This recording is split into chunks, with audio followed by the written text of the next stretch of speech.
Hey, good morning. My name is Drew. I'm one of the pastors here, and we've actually been in this message series in the Gospel of John. These gospel accounts are these historical accounts of the person of Jesus. And we've actually been exploring how Jesus has these incredible encounters with various people. And we've titled this sermon series New Beginnings because what we're exploring is how really God has an invitation for us towards new beginnings, a newness of the way that we approach life, the way that we approach things like the hunger for what's really important in life, and the eyes to see things the way that God sees them. And so today we actually come to this story. Now here's the thing about the Gospel of John.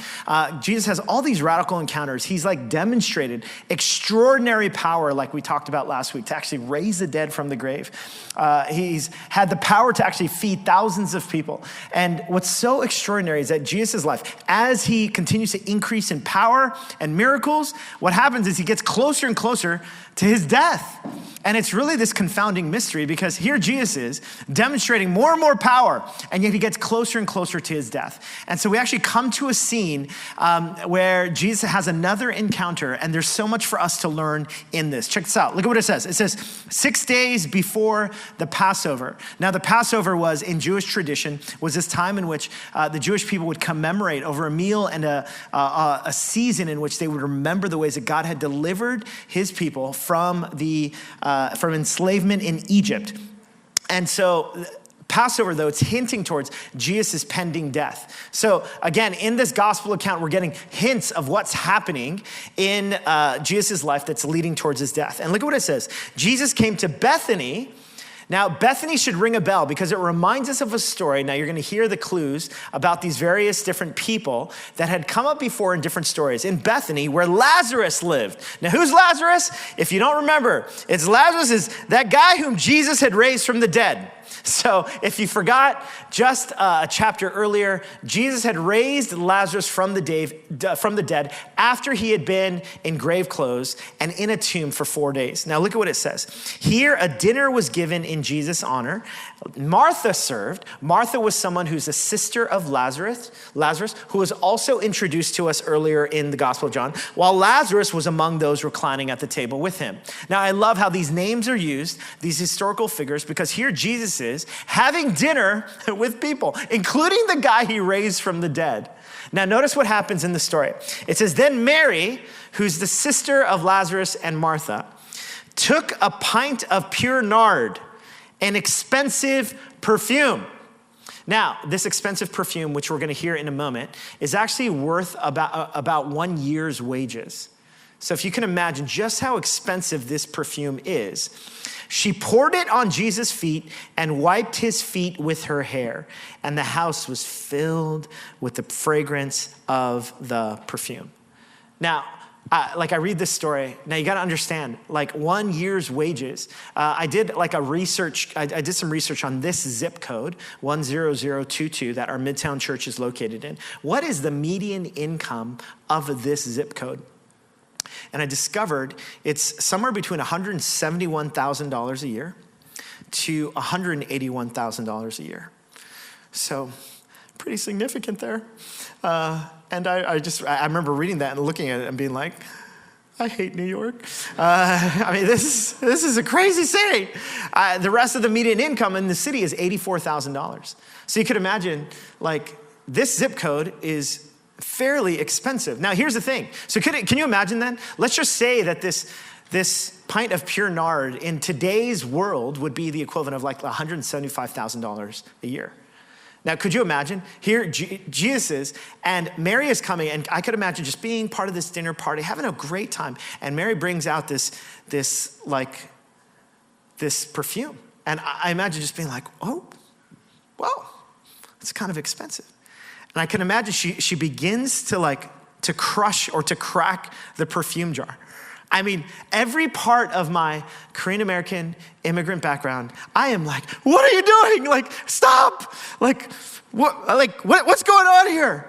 Now, the reason why I say that is because, listen, as kind of coming from my immigrant background, every penny mattered.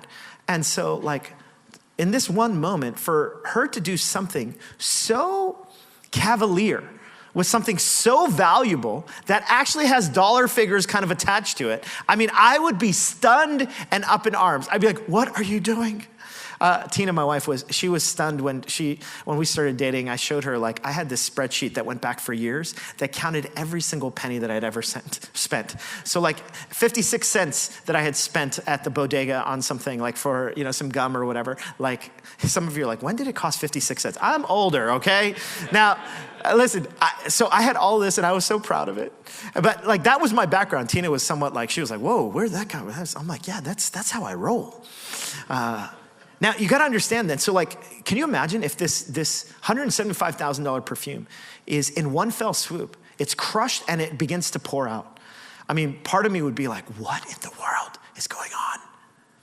Now, you could imagine, as I read this story, I was stunned then, because look at what happens next.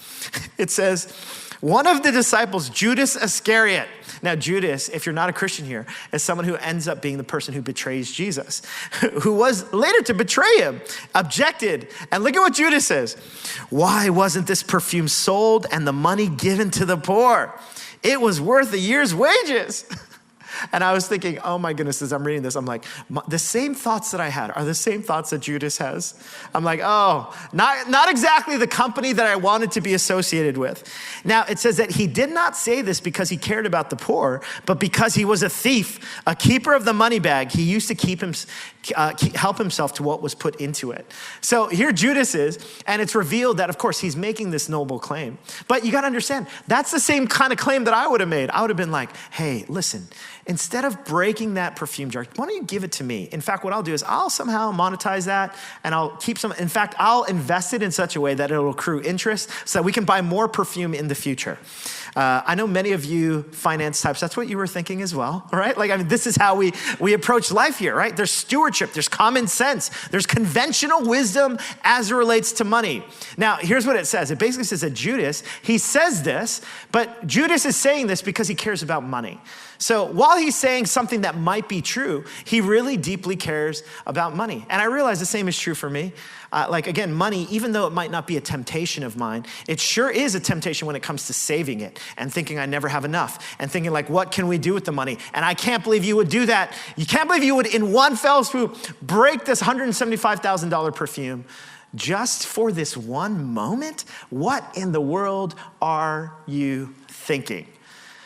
Now, here's the thing.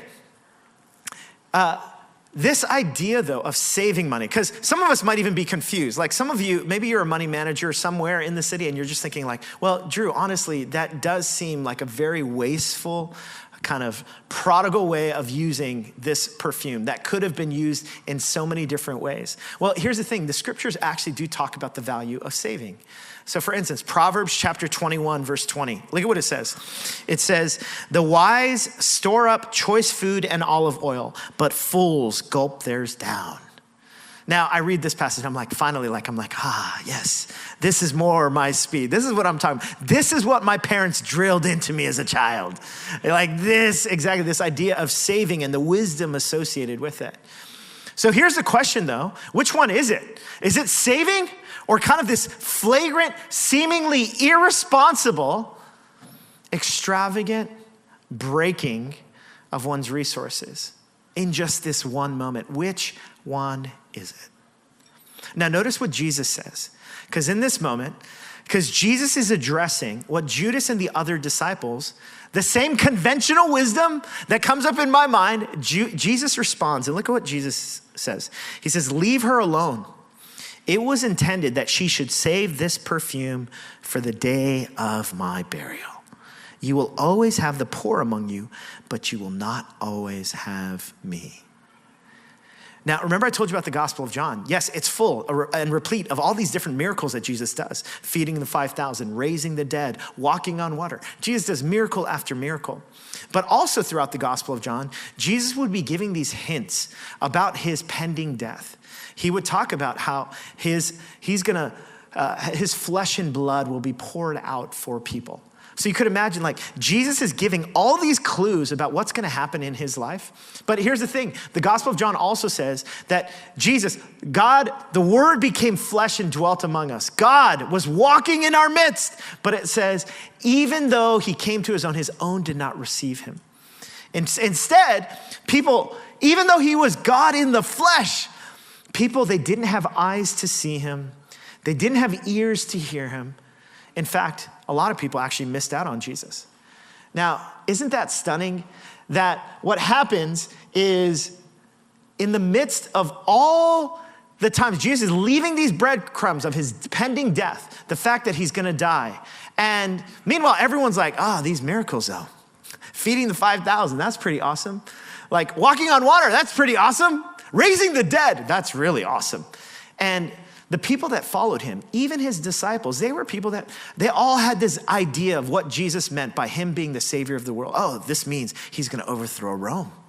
This means this powerful Jesus. I mean, he fed 5,000 with just some loaves and fish. Could you imagine what Jesus could do around the world? I could imagine all these thoughts of ways and perceptions that people thought that Jesus was gonna come. And yet, there's one person who, more than even the disciples who had spent countless hours with him, who actually listened, who actually had eyes to see and ears to hear, and was so dialed in that she knew that Jesus had been talking about his death. And it's in this moment that Jesus actually commends her and basically says, leave her alone. She did this to prepare for my burial. While everyone else has not been listening about what my mission is in life, there's one person who, in the midst of all that's happening in the world, is actually someone who really sees and someone who really hears. Now, again, in the Gospel of John, there's constantly these invitations to be seeing, to be listening, to be people who are dialed in when it comes to what God is doing in the world. To not to be confused or to miss it, but to actually see and hear. So check this out. In John chapter 9, look at what happens. In John chapter 9, Jesus says, for judgment I have come into this world so that the blind will see and those who see will become blind.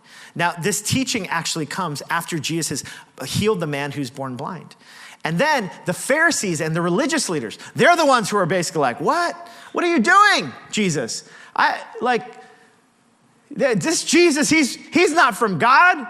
And what Jesus does is he begins to teach and he begins to tell these Pharisees and religious leaders, he's like, listen, what I've come to do is I've come so that the word for judgment is a word for like being able to divide. In other words, being able to see, like right from wrong, being able to assign and divide and see. And he says, for judgment I have come so that the people who are blind will actually be able to see, and those who see will become blind. In other words, he's trying to get our attention. Jesus is trying to say, like, will you open your eyes to see what's really happening here? Now, what's so interesting is he's giving this kind of teaching. The people that he's telling this to are the religious leaders, are the Pharisees. The people who read the most scripture, who prayed the most, who preached all the time. The people who had the title of pastor, like Walt Quick, our pastor here. Okay, me too, but isn't that stunning? Believe me, I've been so sobered by this. The people who miss Jesus the most are the religious leaders, are the people who grew up in church, are the people who've heard sermon after sermon, are the people who are used to knowing all this stuff about scripture and whatever else it might be. These are the people who missed it the most. And Jesus is bringing up this idea of seeing. Will you be someone who sees? But then in John chapter 10, he gives this metaphor of being the good shepherd who lays down his life for his sheep. And notice what he writes, or what he says. He says, my sheep listen to my voice. I know them and they follow me. Do you see what Jesus is doing here? Jesus is basically saying, listen, I want you to know, seeing and listening. Like, if you're someone who's following me, I just want you to know, there's so many things that you're seeing in the world around you. There's so many voices that you're listening to. But I want you to know, the people who really know me are the people who see me and the people who are willing to not only see me and hear me, but to follow through. So what is it then? Is it saving up all that we have? Or is it being extravagant with what we have? Which one is it, Jesus? Well, really what this text reveals to us, it's this. It's that it's okay And it's even commended sometimes to be extravagant, to do something so audacious that it's 175K. It's something so extravagant, so ridiculous, so mind-numbing. It's okay and even commended at times. Okay, well, if it's okay, then how do I know when I'm supposed to do that? Well, see, for Mary, who's able in this moment, see, the most important thing, whether it's saving or whether it's actually being extravagant, the most important thing is the ability to discern. To discern. The word for discern in the ancient Greek it comes from the same root of the word judge. It's this idea to divide and to decide. So in other words, to discern then is to have the eyes to see and the ears to hear, to really be dialed in to what Jesus is saying over and against all the other frequencies in the world. All the other images in the world that flood our eyes. Like, what does it mean that my eyes are not fixed on all these other things, my career, my ambition, the media, but that my eyes are fixed on Jesus, to be able to discern and then to fully obey in the moment. And it's this ability then to stay so current with Jesus, to stay so in tune with what Jesus is doing over and against other things. But the reality is we tend to get so inundated with images and voices and things that leave our attention wandering after all of these other things. We zoom in on things that aren't necessarily from Jesus. Instead, we zoom in on our financial position, our financial portfolios, our careers, how we're doing, our image, our relationships that we get fixated on. And really the invitation, one of the reasons why we gather week after week, and every time we do a sermon, really what it's to do, and every time we sing songs, it's to hopefully, to like recalibrate our eyes, our vision, and recalibrate our ears so that we're tuned into the frequency of God and not necessarily to our own ways and our own images of things that end up missing the point. A few weeks ago, Avery, my daughter, who's 9, she was actually in this musical performance. And their performance was actually kind of a medley of a bunch of different Broadway tunes. And it was actually better than I thought. And so we went, and so it happened that kind of performance actually coincided with some other gatherings that were happening. So my in-laws came to visit, my father-in-law, my sister, or my daughter, my father-in-law and my mother-in-law. And so they came to visit, and so they were watching this gathering. And so the theater was somewhat small, so one of us had to basically, it was a bunch of 9-year-old, 10-year-olds, 11-year-olds, and so one of us had to basically take video. Well, we wanted all of us to take video, but we just kind of agreed, hey, one person will take video. So my grandfather's like, I'll do it. So we're like, okay, great. So he gets up out of his seat and he goes to a spot a little bit towards the back, but more centered where he wouldn't block anyone. And so we're like, okay, Abanim, right? Which in Korean, that's like my father-in-law. Like you take the video. So he takes the video. We watched the performance, and it was awesome. And all these different performers, we're all dressed in white and blue jeans and singing all sorts of different medleys, amending some lyrics here and there, of course. And so it was just a really marvelous time. And so I remember after the show, like everyone came together and we were like, Avery was so wonderful in the performance. And we were so excited. And I said, oh, Abanim, can we watch the first video? And so he's like, oh yeah, sure. So he comes and he gives me his phone, or he shows me his phone, and he's like, here it is. And he presses play. And I could tell while he's taking the video, he starts zooming in. And then he zooms in on this one little girl. And it's not my daughter. And I was like, Abanim, who's that? He's like, it's Avery. And I was like, that's not Avery. And he goes, yes, no, that's Avery. And I'm like, Abanim, all Asians don't look alike. Oh, and he's like, no, she sang in the first song. And I was like, she sang in the second song. And so he's like, oh, really? And now keep in mind, guys, he's 80 years old. he was seated towards the back. Everyone was dressed alike. I get it. So I was just like, yeah, let's just not show that to Avery. And I scrolled through some of the other videos, and they were Avery in some of the other videos, but some of them were not.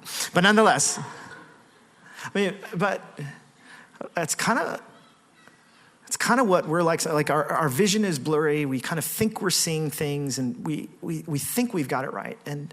But the reality is we're zoomed in on the wrong person. And so many of us, when it comes to life and the ways that we live our lives, we are more shaped by other frequencies, other voices, other images that are anything but Jesus. And what's so interesting is that Mary's able to discern in the moment, even more than the disciples. She's able to see with great clarity. And as a result, she's able to act on it with conviction and fullness.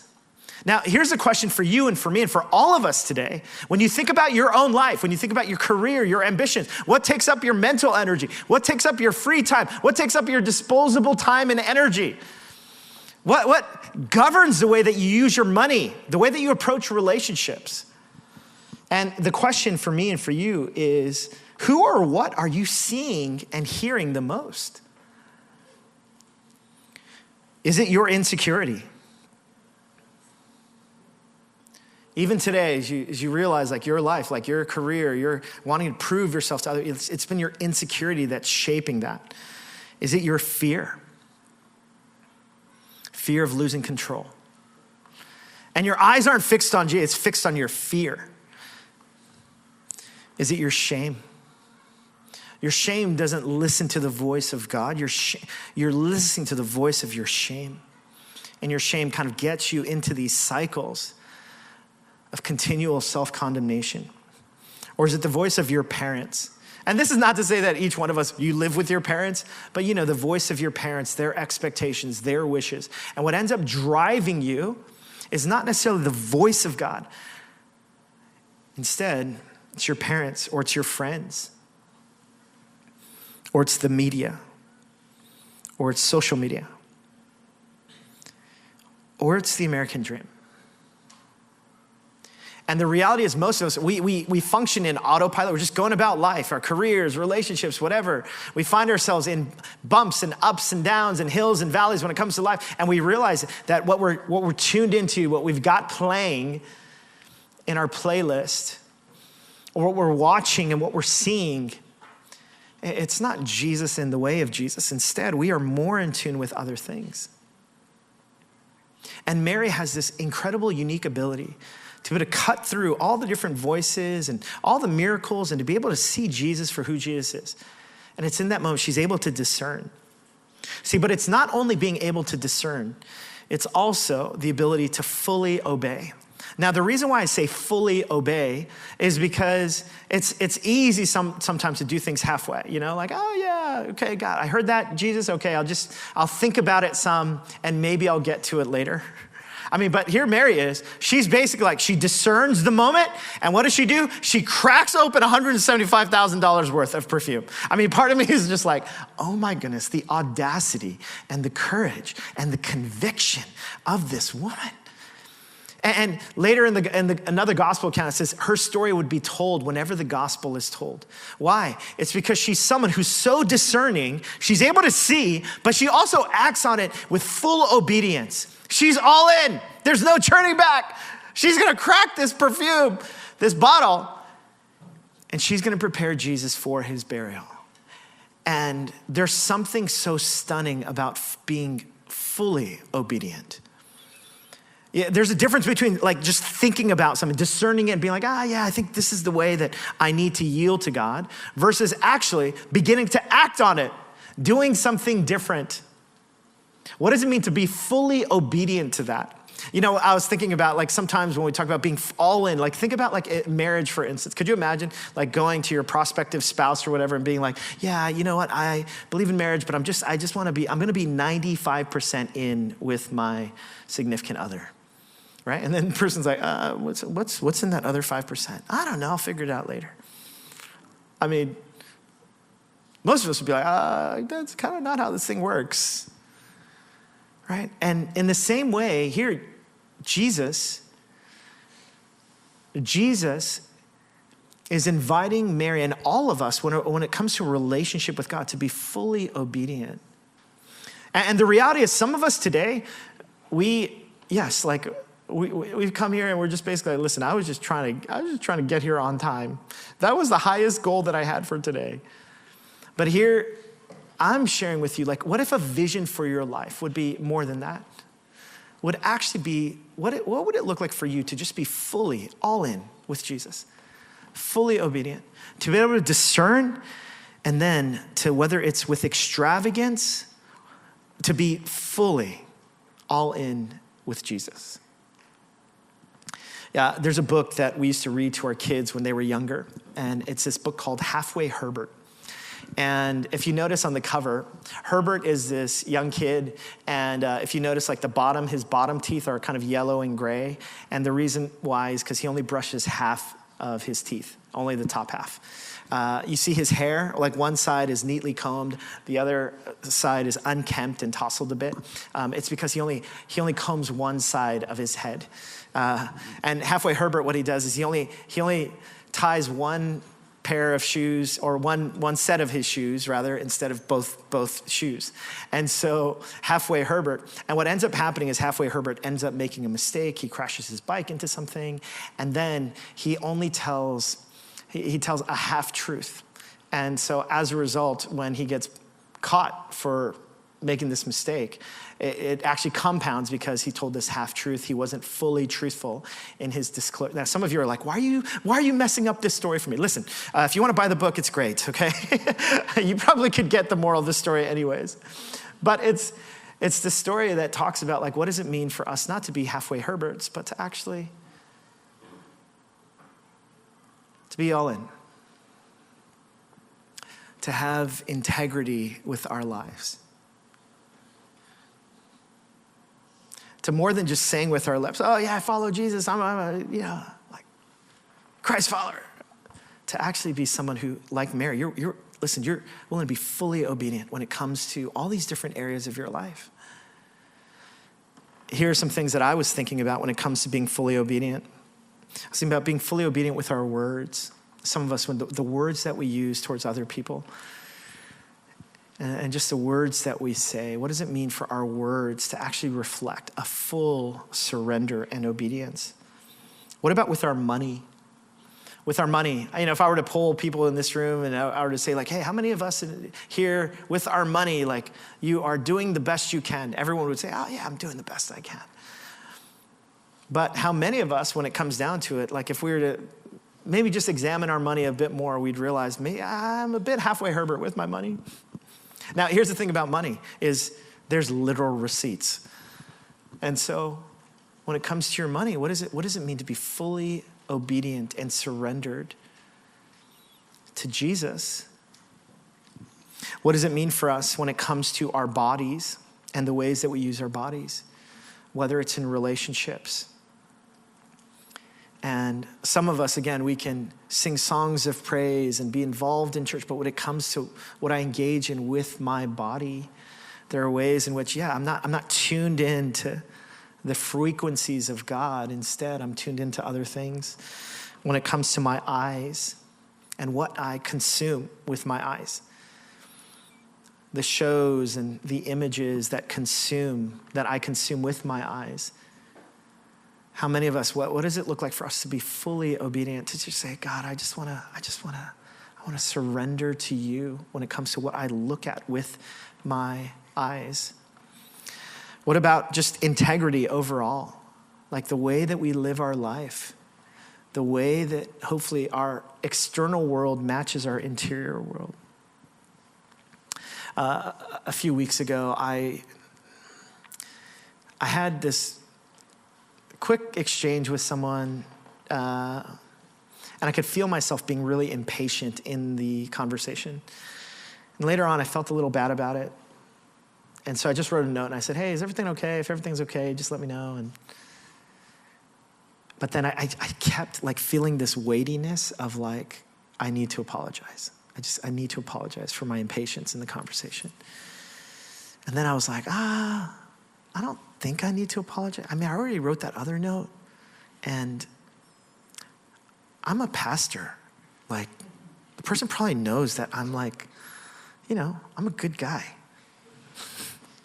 And so like, I'm justifying myself in all these different ways. I'm just like, yeah, like maybe, no, I don't think, I already wrote something, da, da. And then I just realized like, gosh, like what does it mean for me to just admit that I was impatient and unkind in the way that I approached that conversation?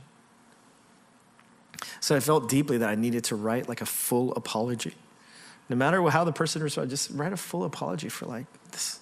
I'm really sorry for my impatience in the conversation and for being unwise in the way that I responded. Fully obedient. I don't get it right all the time. What does it look like, though, for me to be able to discern, to listen, and to spend enough time to just be so fluent with God's heart, or when it comes to my relationships and the way that I approach relationships, to do so with grace and with truth and humility and kindness and love? Whether it's marriage relationships or friendships, the way that I approach it, what does it look like for me to be someone who I'm all in, I'm fully obedient? How many of us are halfway Herberts in life, when it comes to the way that we try to flesh out our lives in all of these different ways with our words, our money, our relationships, our integrity, our eyes. And what if today the invitation for you was, hey, God's grace is here, and today can be a new day. Today can be a new start. Today can be a different way of living. And what if it was a grace for you just to be able to admit and be like, God, I want to be able to discern. I just want to, what I see and what I hear, that I'd be able to discern and that I'd be able to fully obey you. Now, here's the thing. Some of you are like, this is a really guilt-driven kind of sermon. It's a really hard way to end here. But like the story of the Gospels, they're called gospel. Gospel means good news. Yes, it's got all of these different people, Lazarus and Martha and Mary. See, but the story is not really about Mary. Because here's the thing, Mary, yes, she's discerning and she goes all in. She's fully obedient. But see, even her one action is but a glimpse of the real true character in the story. See, the real true character in the Gospel of John, the good news has always been not about Mary, but about Jesus. Jesus, the one who has eyes to see and ears to hear. And Jesus, who's the one who doesn't just break $175,000 perfume and give 1 year's wages enough of, but Jesus is someone who gives his very life. And he would die for me and for you. And see, when it says the fragrance fills the room, later in the scriptures, it talks about how the aroma of Christ is like life. And what does that look like? It's that when each of us realize that the story of God and the beautiful story of God is a God who would spare no expense. He would spare not even his only son to die for me and for you so that we might know him and be able to trust our life to this God. That we'd be a people who'd find the deepest amount of freedom, the deepest amount of unentanglement from all the frequencies and the images of the world, that we'd be able to find it in a God who loves us and who would die for us and who assures us that when we have Jesus, we have everything we need. And see, the invitation is, will you surrender? Will you surrender? Will you fully obey? Will you discern and will you fully obey to the one who has loved us from the start? Would you be willing to say, Jesus, yes, when it comes to my body, when it comes to my money, comes to all of these different ways in which I can be halfway Herbert, here I am today, surrender to you. Let me see you and hear you.